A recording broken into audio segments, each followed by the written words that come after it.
जन्माष्टमी के दिन चुपचाप खा लेना, यह एक चीज। जय श्री कृष्णा, राधे राधे। दोस्तों, स्वागत है आप सभी का एक बार फिर से प्राचीन ज्ञान पर।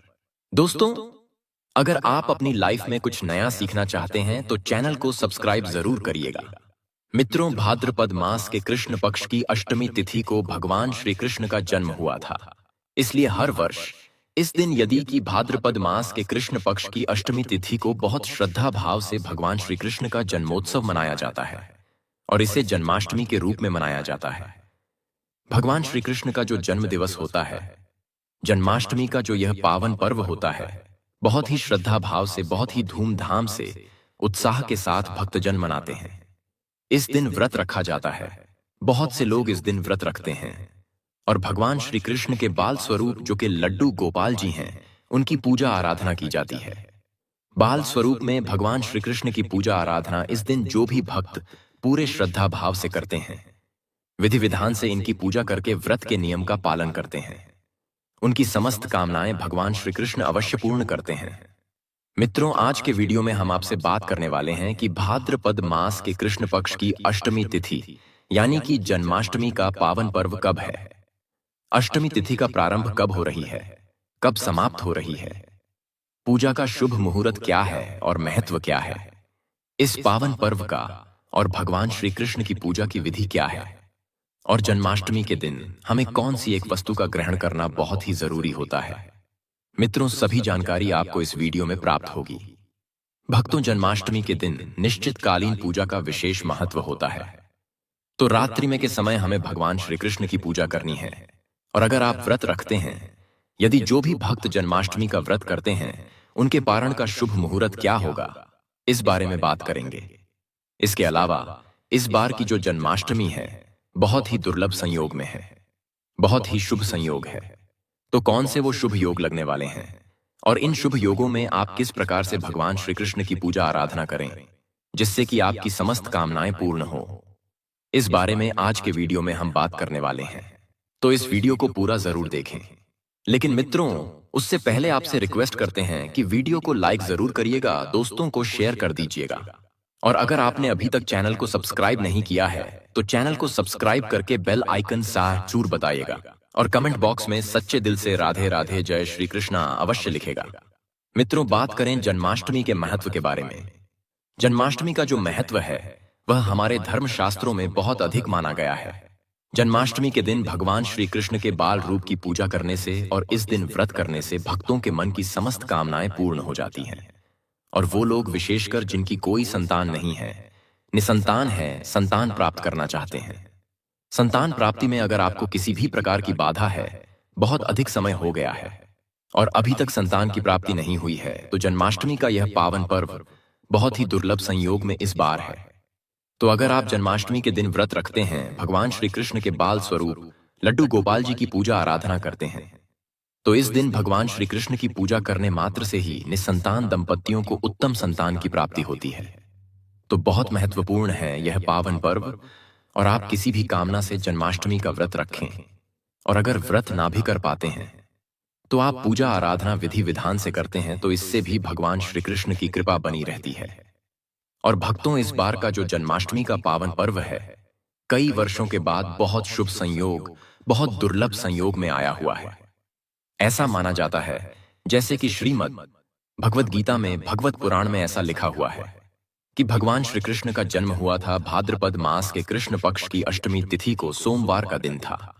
रोहिणी नक्षत्र में उनका जन्म हुआ था, पुरुष राशि में, और रात्रि के मध्य में यानी कि मध्य रात्रि में भगवान श्री कृष्ण का जन्म हुआ था। शास्त्रों में कहा गया है कि जन्माष्टमी के इस पावन अवसर पर अगर 6 तत्व मिल जाए तो यह बहुत ही दुर्लभ होता है। यह 6 तत्व होते हैं भाद्रपद कृष्ण पक्ष, अष्टमी तिथि रोहिणी नक्षत्र, रूस राशि में चंद्रमा।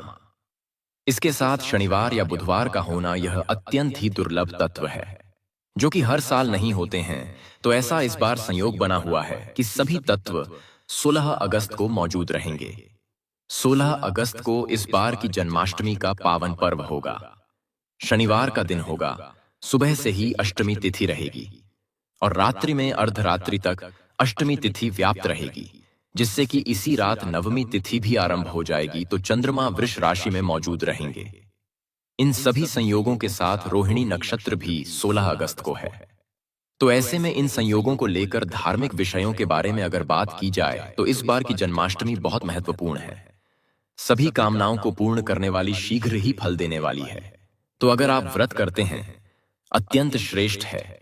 जो लोग पहले से व्रत करते आ रहे हैं उनके लिए तो बहुत ही शुभ योग है, और जो लोग पहली बार व्रत शुरू करना चाहते हैं तो बहुत दुर्लभ संयोग है।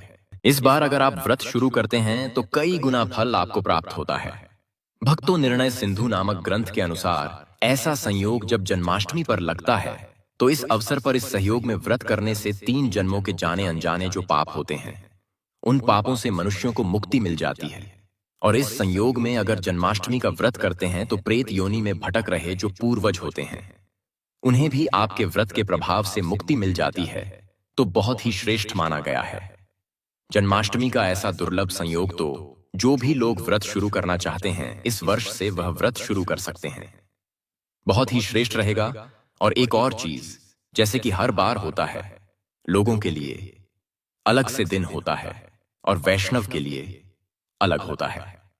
तो इस बार एक ही दिन है, 16 अगस्त को ही सभी के लिए व्रत है। क्योंकि इस वर्ष जो सप्तमी और नवमी विदा होती है उसका भी चक्कर नहीं है। तो जन्माष्टमी का व्रत इस बार बहुत उत्तम रहने वाला है। आप जरूर इस बार का जन्माष्टमी का व्रत रखें।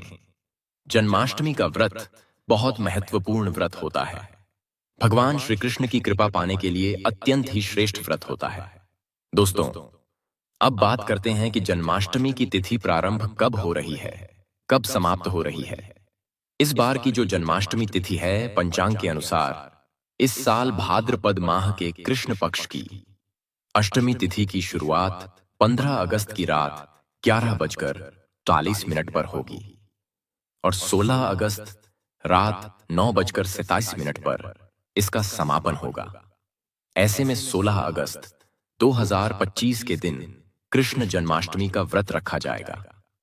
हर साल भाद्रपद मास के कृष्ण पक्ष की अष्टमी तिथि को कृष्ण जन्माष्टमी के रूप में मनाया जाता है। तो कुल अवधि जो पूजा के मिलने वाली है वो है 45 मिनट की, जो बहुत ही शुभ समय है। पूजा का जिस समय में भगवान श्री कृष्ण के जन्मोत्सव की जो पूजा होती है वह इस समय में आपको करनी है। दोस्तों, अब बात करते हैं कि जन्माष्टमी के इस पावन पर्व पर भगवान श्री कृष्ण की पूजा किस प्रकार से करनी चाहिए। आपको प्रातःकाल जल्दी उठना है और स्नान इत्यादि करने के बाद साफ स्वच्छ वस्त्र धारण करें। घर के मंदिर की साफ सफाई आपको एक दिन पहले से ही कर लेनी चाहिए। वैसे तो भक्तों जन्माष्टमी की तैयारियां पहले से ही शुरू हो जाती हैं, तो घर की साफ सफाई, घर के मंदिर की साफ सफाई 1-2 दिन पहले ही हो जाती है। उसके बाद जब आप स्नान इत्यादि कर लेते हैं तो अपने घर में पूजा कीजिए। जो नित्य की पूजा होती है वह पहले की जाती है, जैसे कि धूप दीप प्रज्वलित करें, सभी देवी देवताओं की पूजा करें। उसके बाद भगवान श्री कृष्ण का जो बाल स्वरूप है, यदि कि जो लड्डू गोपाल जी है, उनकी पूजा करें।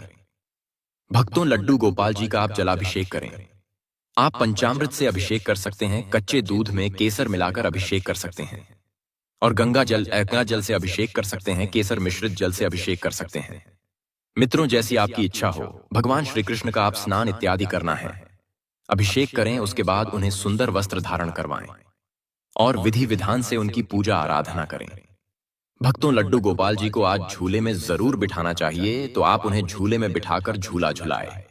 दोस्तों, ऐसा कहा जाता है कि भगवान श्री कृष्ण को जो भी भक्त झूला झुलाते हैं उनकी सभी कामनाएं पूर्ण हो जाती हैं, उनके सभी दुख दूर हो जाते हैं। तो अपनी इच्छा अनुसार भगवान श्री कृष्ण को कुछ समय तक झूला अवश्य झुलाना चाहिए। उसके बाद लड्डू गोपाल जी को भोग अर्पित करें। भोग में क्या अर्पित करें?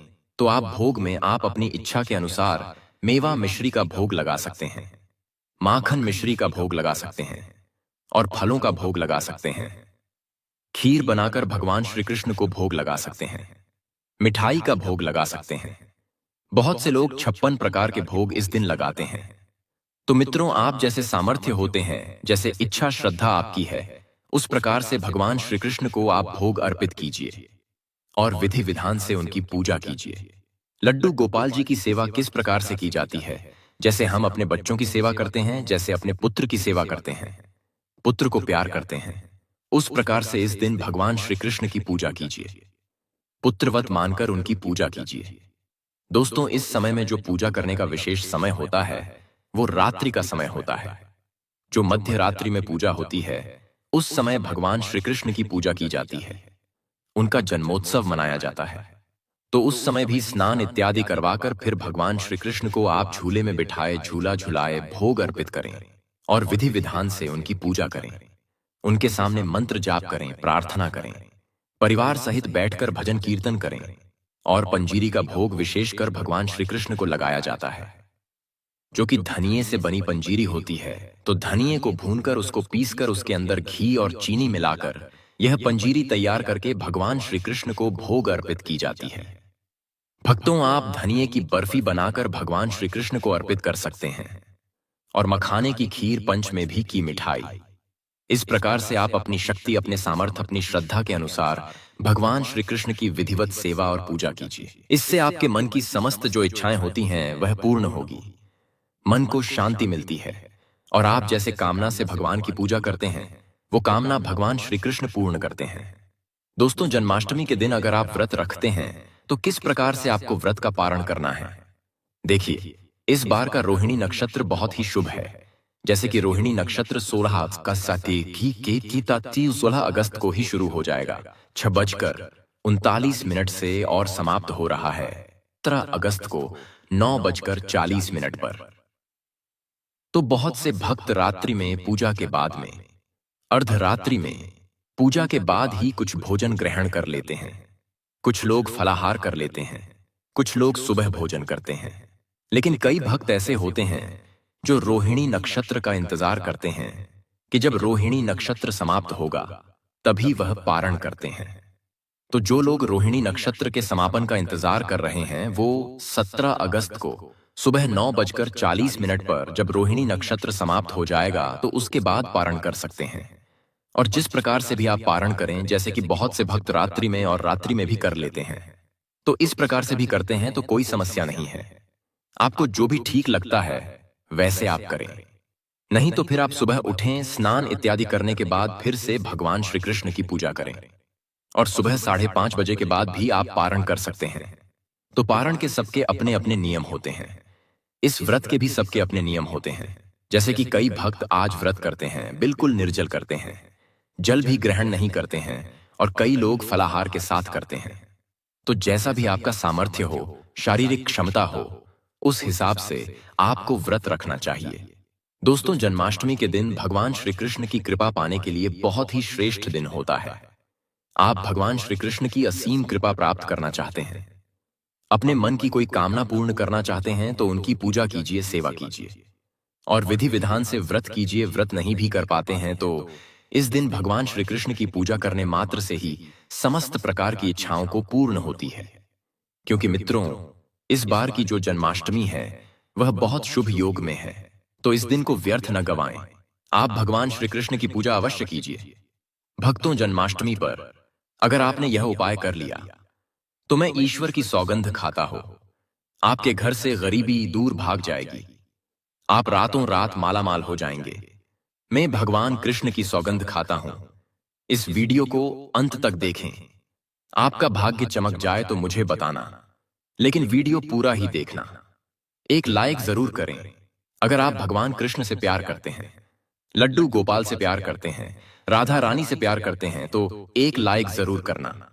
मित्रों, जन्माष्टमी बार बार नहीं आती, सच्चे दिल से कमेंट बॉक्स में लिखें राधे राधे, जय श्री कृष्ण।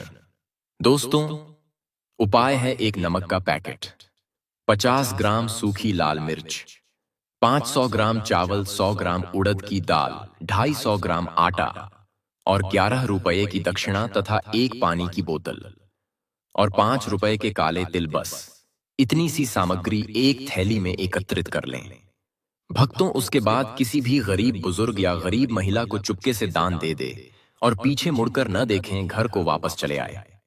भक्तों, आप यकीन मानो, गुरु परंपरा से प्राप्त यह माह उपाय आपकी काया पलट कर रख देगा। आपकी दिन दुगनी रात चौगुनी तरक्की करेंगे। भक्तों, ये उपाय हम भी जरूर करते हैं। पौराणिक पुस्तक और शास्त्रों में लिखा उपाय आज हम आपको बता रहे हैं यह उपाय जन्माष्टमी के दिन जरूर करें। मैं ईश्वर की सौगंध खाता हो, आपका भाग्य उदय हो जाएगा दोस्तों। ये उपाय में हर जन्माष्टमी के दिन जरूर करना चाहिए।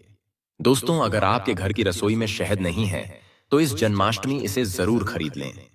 भक्तों, घर में शहद रखने से वास्तु के कई दोष शांत होते हैं। साथ ही पूजन में भी शहद जरूरी होता है। सभी देवी देवताओं को इसे अर्पित किया जाता है और उन्हें भोग भी लगाया जाता है। और जिन घरों में रोज पूजा की जाती है उन घरों में देवी देवताओं की विशेष कृपा रहती है।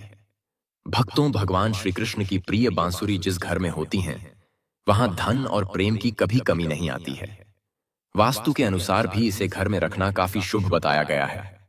बांस की बांसुरी घर में रखने से गृह क्लेश की समस्या भी दूर होती है। इसीलिए भक्तों, इस जन्माष्टमी पर दुर्लभ सहयोग पर आप बांसुरी खरीदकर अवश्य घर पर लाएं। दोस्तों, आपकी राशि कमेंट बॉक्स में अवश्य डालें ताकि आपकी राशि के अनुसार कोई उपाय होगा तो हम आपके कमेंट में आकर आपको रिप्लाई में बता देंगे। और कमेंट बॉक्स में सच्चे दिल से जय श्री कृष्णा राधे राधे अवश्य लिखें। और दोस्तों, आपको यह जानकारी अच्छी लगी हो तो वीडियो को लाइक करना ना भूलें। धन्यवाद।